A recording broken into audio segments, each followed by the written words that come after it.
যেমনি পাক হয়ে গেল বাবা, সেই সময় কোরআন নিয়ে এসে ওই নবীর যে সাহাবীরা যারা নিজের জীবন বাঁচানোর জন্য লুকিয়ে গিয়েছিল, তারা বুঝে গিয়েছে উমর একটু হয়তো লাইনে চলে এসেছে।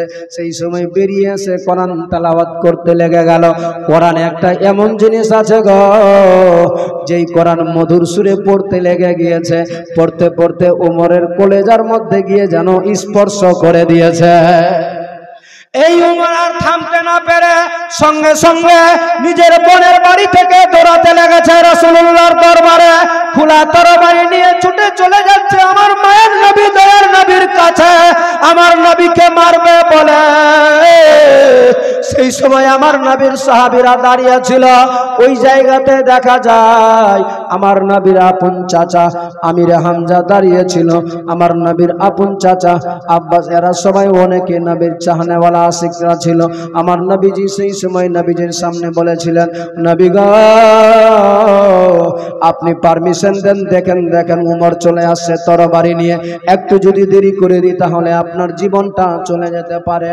যার জন্য চাই তাকে দরওয়াজায় ঢোকার আগে তার মুন্ডটা ছেটে নিব, একটু পারমিশন লাগবে। আমার মায়ার নবী দয়ার নবী বলেছিলেন, না না, এর নাম ইসলাম নয়, এর নাম ইসলাম নয়, তাকে আসতে দাও আমার কাছে। সে যদি আমারে চায় মারতে, তাকে তার যদি আমারে মেরে শান্তি হয়ে যায় অসুবিধা নাই, আমার আল্লাহ চাইতে গেলে তাকে দিয়ে ইসলামের জয় করে দিবে। আসতে দাও চাচা, নিষেধ করো না, তাকে আঘাত করো না। উমর যখন চলে আসলো বাবা, উমর দেখতে পাচ্ছে ডানে বামে অনেক সৈন্যরা আছে, আমার নবীর অনেক চাহনেওয়ালা আশিক আছে। তারা চাইতে গেলে মিনিটের মধ্যে উমরকে মাটিতে পুঁতে দিতে পারে, কিন্তু তারা ধরলো না বাবা। আমার নবীর দরবারে তারা ওই উমর চলে গেল। যেমনি আমার নবীর কাছে নিকটে গিয়েছে, আমার নবী ডাকে, উমর চলে এসো কাছে, চলে এসো কাছে। যেমনি ডেকেছে উমর কোনো কথা না বলে সঙ্গে সঙ্গে তরবারি ফেলে আমার নবীর পায়ের মধ্যে হাত রেখে বলে, নবী গো আপনি তাড়াতাড়ি আমার কলমা পড়িয়ে দেন এই মুহূর্তে। জোরে বলে, নবী গো কলমা পড়িয়ে দেন, আমি কলমা পড়তে চাই। আমি মারতে আসিনি, নিজে আমার জীবনটা আপনার পদতলে সপতে এসেছি। নবী আমার বললেন, পড়ো কালমা তাইয়্যিবা লা ইলাহা ইল্লাল্লাহু মুহাম্মাদুর রাসূলুল্লাহ সাল্লাল্লাহু আলাইহি ওয়াসাল্লাম। কলমা পড়ে নিল। নবীজি আমার বলছেন, ওমর বসো, আমি একটু নামাজ পড়ি। নবীজি ঘরে যাচ্ছেন, ওমর বলছেন, কোথায় যাচ্ছেন? বলে, নামাজ পড়তে। না, ঘরে যেতে হবে না, আজ থেকে নামাজ পড়ার জন্য ঘরে যাবেন কি জন্য? বাইরে পড়তে হবে। আমার নবী বলেন, ওমর তুমি জানো না, এরা কিছু চিনে না, বুঝে না, এরা অনেক আমারে আঘাত দিয়েছে, অনেক কষ্ট দিয়েছে, তাই এই নামাজের অবস্থাতে আমার উপরে পচা নারী ভুড়ি উঠে আমার উপরে চাপিয়ে দিয়েছে। নামাজ অবস্থাতে আমার টুটিটাকে ধরে কষে দিয়েছে মারার জন্য। তারা অনেক ষড়যন্ত্র করেছে। ওমর তুমি জানো না, তোমার জানা নাই, যার ফলে বলছো নামাজ বাইরে পড়তে হবে, এই জন্য আমি ভিতরে পড়ি। উমরে ফারুক বলেছিলেন, আল্লাহর কসম করে বলি, আজ থেকে আপনাকে নামাজ ভিতরে পড়তে হবে না, বাইরে পড়তে হবে। কোন যদি মক্কার ভূমিতে বাপের বেটা থাকে তাহলে ইসলামের বিপক্ষে দাঁড়াবে, যদি মায়ের সন্তান থাকে এই ফাঁকা মাঠে এসে দাঁড়াবে, রাস্তার ধারে দাঁড়াবে, মিনিটের মধ্যে তার গর্দন চেটে আপনার কদম তলে রেখে দিব আমি।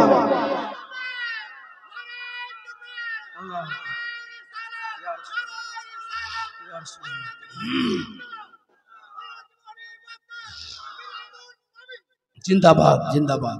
নবী গো, কোন বাপের বেটা যদি থাকে, মায়ের সন্তান থাকে, দুধ পান করে থাকে, আসলি যদি সন্তান থাকে, সত্যি যদি সে মায়ের দুধ পান করে থাকে, আপনাকে রুখে দাঁড়াবে। এখন থেকে প্রকাশ্য ইসলাম প্রচার হবে মক্কার সরজমিনে। চলুন আপনি খানা কাবাতে, ওইখানে নামাজ পড়বেন, কে বাপের বেটা আছে রুখে দাঁড়াবে? উমরে ফারুক আমার নবীজির হাতখানা ধরে রাস্তায় বেরিয়ে পড়লেন। ইসলামের বাণী প্রচার শুরু হয়ে গেল। বলুন সুবহানাল্লাহ। কেউ আর রুখে দাঁড়াতে পারে না, কেউ থামতে পারে না যে আমার নবীকে থামবে। ইসলাম প্রচুর জোরদার হালে প্রচার শুরু হয়ে গেল। কিন্তু বাবা লাস্টের দিকে এই যে আবু জেহেল, আবু লাহাব, একে বলা হয়েছে আবুল হাকাম, বুদ্ধি এত ছিল মাথায়, এত মাস্টার মাইন্ড ছিল যে বলার শেষ নেই। এমন এমন কোন যুক্তিগত এমন ভাবে কথা বলবে যে মানুষের মাইন্ডকে চেঞ্জ করে ফেলে। কি ঘটেছিল জানেন? লাস্টের দিকে আবু লাহাব, আবু জেহেল এরা বলে, শোনো, একটা মঞ্চ হবে, ওইখানে কয়েকটা প্রশ্ন করা হবে। সত্যি যদি তুমি আল্লাহর নবী হয়ে থাকো, সত্যি যদি আল্লাহর তুমি পয়গম্বর থাকো, তাহলে ওই প্রশ্নের উত্তরগুলো তুমি দিতে পারবে, তাহলে আমরাও সবাই মেনে নিব। আর যদি না পারো তাহলে গেলে তোমাকে মক্কা ছেড়ে বিদায় হয়ে চলে যেতে হবে, তোমাকে মারতে মারতে আমরা মক্কা থেকে বিতাড়িত করে দিব। আমার নবী বলেছিলেন, চাচা আমি রাজি আছি। জোরে বলেন, চাচা আমি রাজি আছি, তবে যদি আমি বলে দিতে পারি কি হবে? বলছে কিছুই হবে না। বলে এটা কোনো কথা? আমি যদি বলে দিই, তুমি বলছো কিছু হবে না, ইসলাম কবুল করবে না? সাথে সাথে পাল্টে বলছে, দেখা যাবে তখন ভাববো। বলে তা কি করে হয়? আগে বলো, আমি যদি না পারি আমাকে মক্কা থেকে বিদায় করে দিবে, এটা তো সত্যি, কিন্তু যদি পারি তাহলে তুমি কি করবে?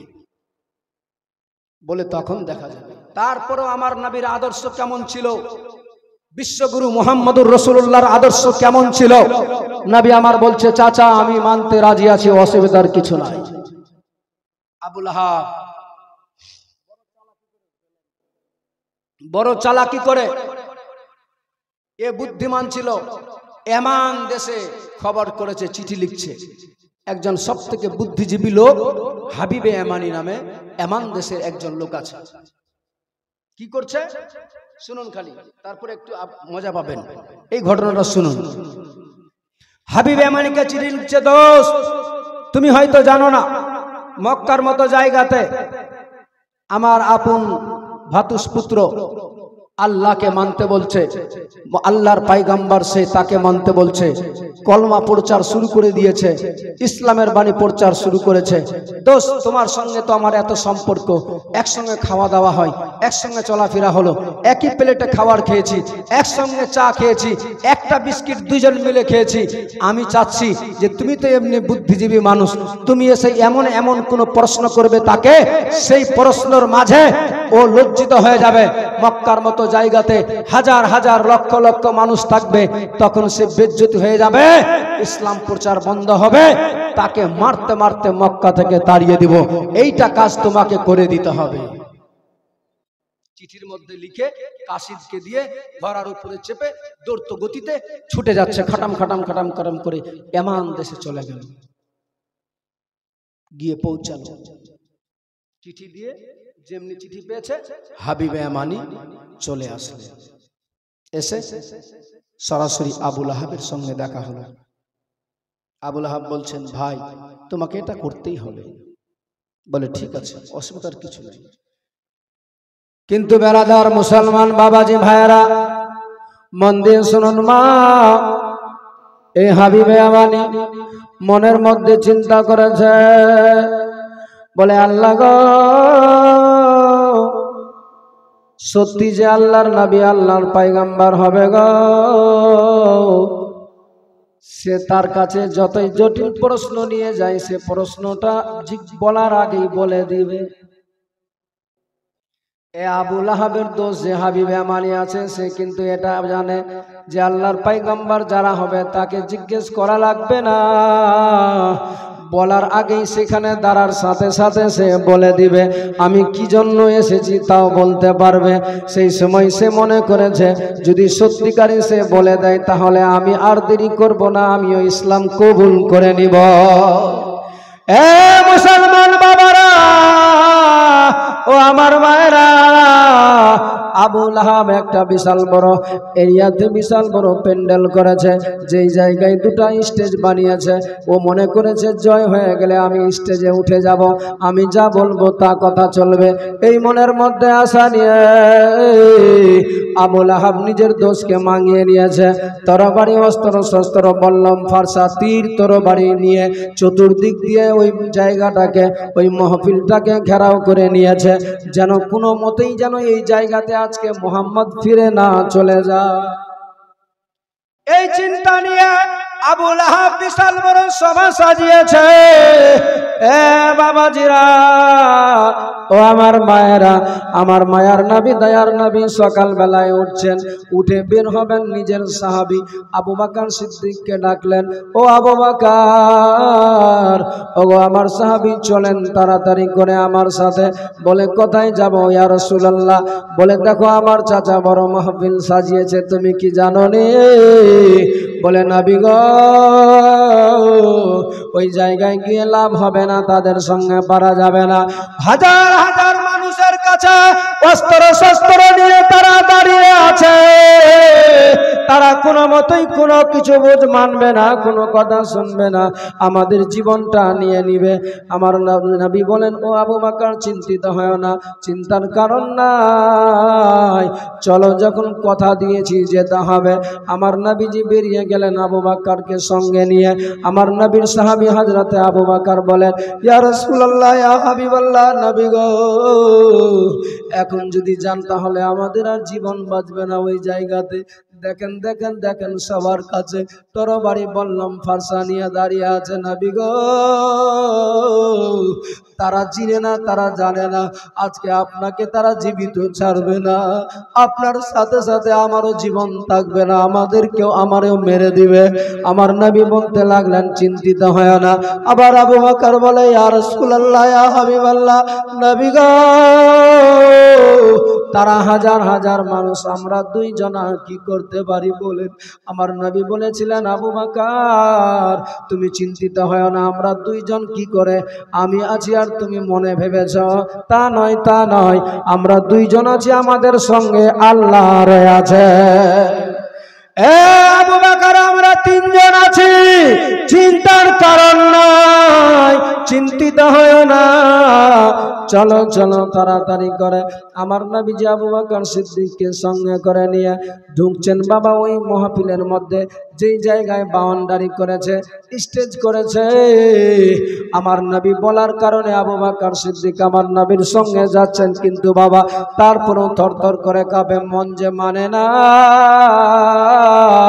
কারণ অনেকের হাতে অস্ত্র শস্ত্র রেডি করা আছে, তীর তরবারি বল্লম ফারসা নিয়ে দাঁড়িয়ে আছে, কে মেরে দিবে আমার নবীকে, কে আঘাত করে দিবে। এক্ষুনি চলতে চলতে রাস্তায় চলতে চলতে যদি কেউ মেরে দেয়।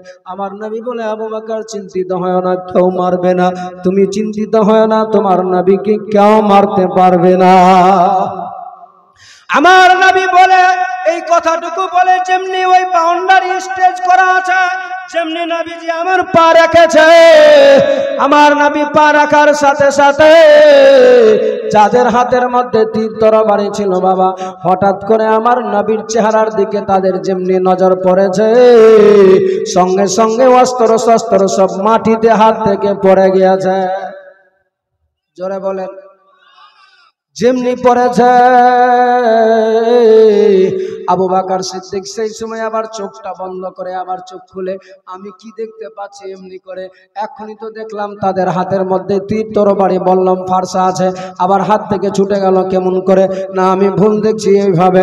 আবার চোখটা খুলে আবার চোখটাকে বন্ধ করে খুলে দেখছে একটা কাউরো হাতের মধ্যে নাই, একটা কাউরো হাতে নাই, হাতে নাই।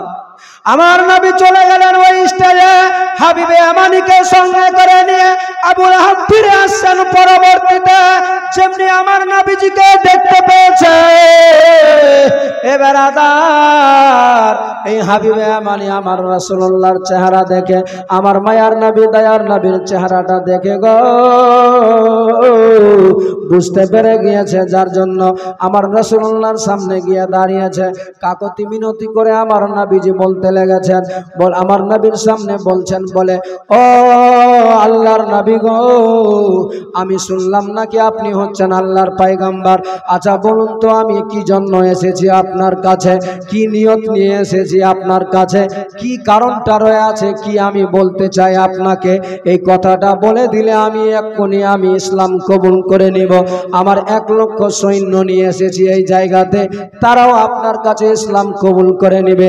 আমার নবী সেই সময় বলেছিলেন, ও হাবিবে আমানি, তুমি যেই আশা নিয়ে এসেছো তা আমারে বলা লাগবে না, তুমি যাও যাও বাড়িতে, বাড়িতে গেলে বুঝতে পারবে। ব্রাদার, বাড়িতে কেন যেতে বললো? ওই হাবিবে আমানির একটা মেয়ে ছিল, যে মেয়েটা চোখে দেখতে পেত না, যে মেয়েটা পায়ে হাতে কিছু পেত না, হাত ছিল না, যে মেয়েটার পায়ে চলতে পেত না, মুখে বাবা ছিল, বাবা কথাও বলতে পেত না, ওই মেয়েটার কুষ্ঠ ব্যাধি হয়ে গিয়েছিল। ওই মেয়েটার শরীর থেকে এত বদবু দুর্গন্ধ আসতো, যেই মেয়েটাকে ঘরের মধ্যে সব সময় তালা লাগানো ছিল। ওই মেয়েটাকে রেখে এসেছে হাবিবে আমানি। ওই মেয়েটার ব্যাপারে আমার রাসূলুল্লাহর কাছে গায়বের সংবাদদাতা মায়ার নবী দয়ার নবীর কাছে বলবেন বলে মনে করেছে। আমার নবী বলছেন, হাবিবি রে, তুমি যে আশা নিয়ে এসেছো বাড়িতে গেলে বুঝতে পারবে। যেমনি বলেছে সেই সময় বুঝে গেল যে সত্যি সত্যি আমার বাড়িতে যে মেয়েটা আছে। আমার নবীকে সেই সময় বলেন, আসলে কি আমি তো ব্যাপারটা বুঝতে পারলাম না। বলে, হাবিব রে, আসলে তুমি যেই জিনিসটাকে ঘরের মধ্যে বন্ধ করে রেখে এসেছো, সেই জিনিসটা দরওয়াজা খুলতে গেলে বুঝতে পারবে। সঙ্গে সঙ্গে হাবিবে আমানি বুঝে গিয়ে আমার নবীর কাছে হাত রেখে কলমা পড়ে নিয়েছে। আল্লাহ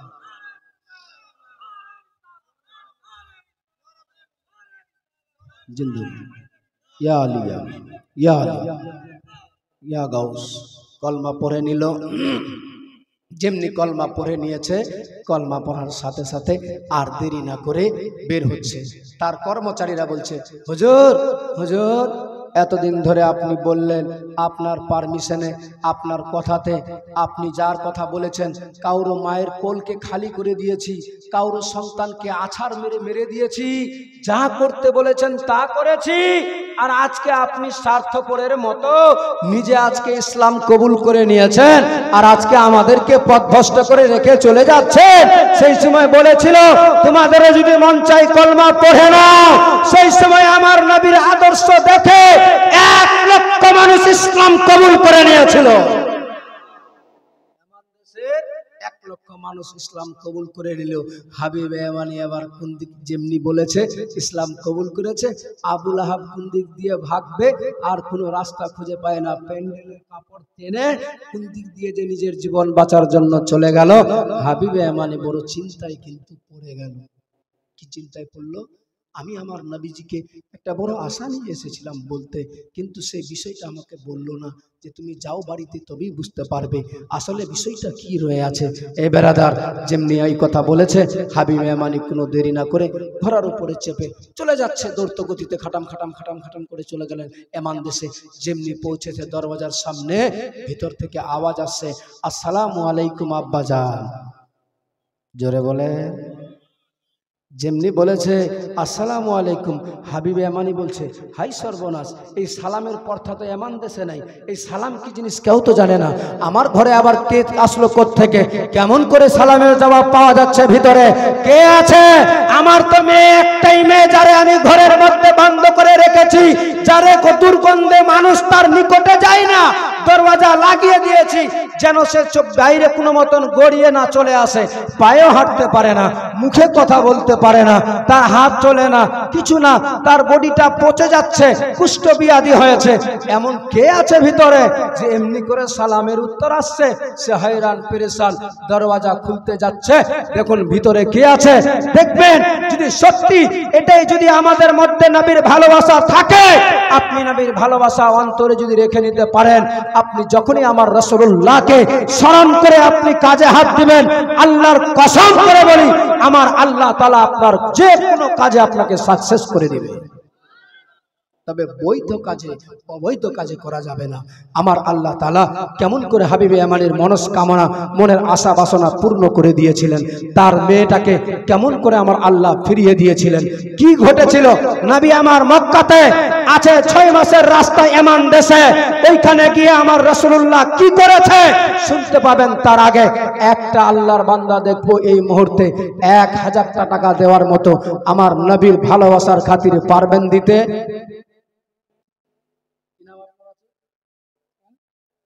আলী হোসেন নারে তাকবীর, নারে রিসালাত। আলী হোসেন সাহেব 1000 টাকা দিয়েছে। মাওলা তার দানকে তুমি কবুল করে নাও, সকলে বলুন আমিন।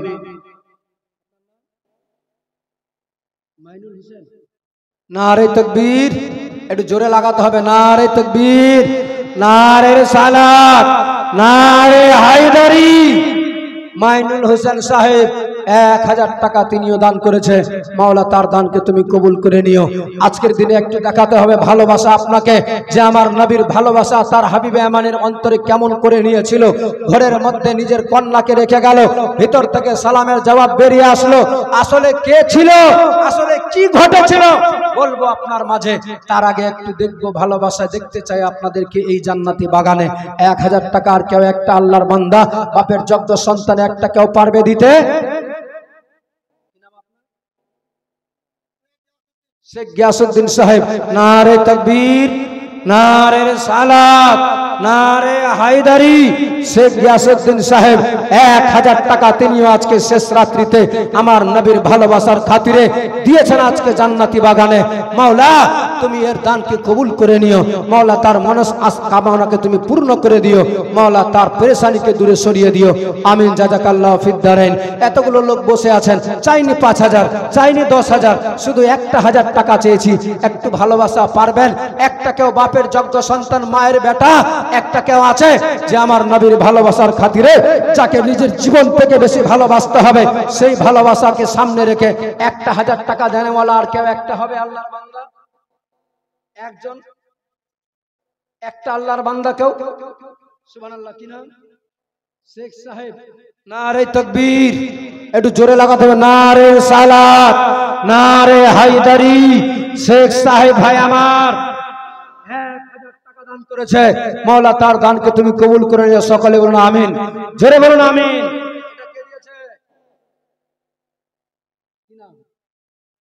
শেখ সালিম। সুবহানাল্লাহ। নারে তাকবীর, একটু জোরে লাগান না, কষ্ট হচ্ছে আপনাদের? আরে খিচুড়ি আছে, হ্যাঁ খিচুড়ি খাए मिलेगा, একটু जोरदार से लगाया होगा। नारे तकबीर, नारे रिसालत, नारे हैदरी।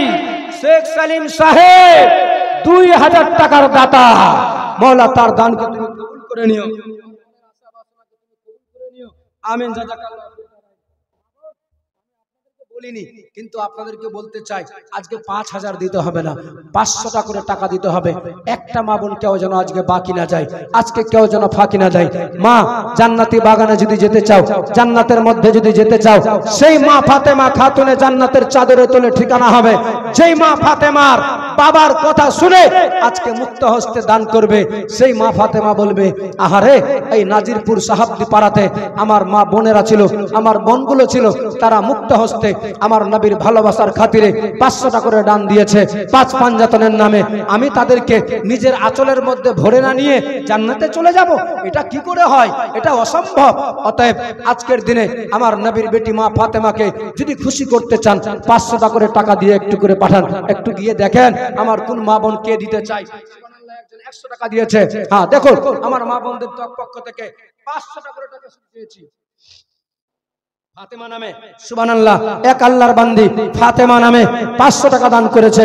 মাওলা তার দানকে তুমি কবুল করে নিও।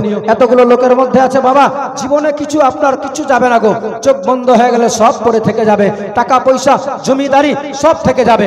আপনাকে আমাকে খালি হাতে চলে যেতে হবে। বড় বড় বাদশা, বড় বড় রাজা মহারাজা সবাই চলে গিয়েছে খালি হাতে, আমরাও একদিন খালি হাতে যাব। একটা কেউ বাপের বেটা 1000 টাকা দেওয়ার মতো আরেকজন আল্লাহর বান্দা হবে না? ওই যে সুবহানাল্লাহ, কি নাম আছে ওনার? সুবহানাল্লাহ। এই দিক থেকে আমার মা বোনদের পক্ষ থেকে সঞ্জুরি বিবি, শেখ ঈদুল ভাই আমার নারে তাকবীর নারে রিসালাত। শেখ ঈদুল ভাই আর আমার এদিকে সানজুরিনা কি নামে এক বোন পাঠিয়েছে 500 টাকা, আর শেখ ঈদুল ভাই আমার 1000 টাকা সেও দান করেছে। মাওলা এদের দানগুলোকে তুমি কবুল করে নাও, মাওলা তাআলা এদের মনের আশা বাসনা তুমি পূর্ণ করে দাও। সকলে মিলে বলুন আল্লাহুম্মা আমিন। বাবা আসলে দেখুন, চোখ বন্ধ হলে আমাদের সবকিছু চলে থেকে যাবে, আমাদেরকে চলে যেতে হবে। অতএব আজকের দিনে সাক্ষী রেখে আমার নবীর ভালোবাসা রেখে মনে অন্তরে রেখে 1000 টাকা চেয়েছি, বেশি না। পারবেন না? তুই একটা আল্লাহর বান্দা, পারবেন না? সুবহানাল্লাহ। এক ভাই আমার আরো হাত দেখিয়েছে, ওই নামটা বলবে শহীদুল শেখ। নারে তাকবীর নারে রিসালাত নারে হায়দারি। শেখ শহীদুল ভাই 1000 টাকার দাতা।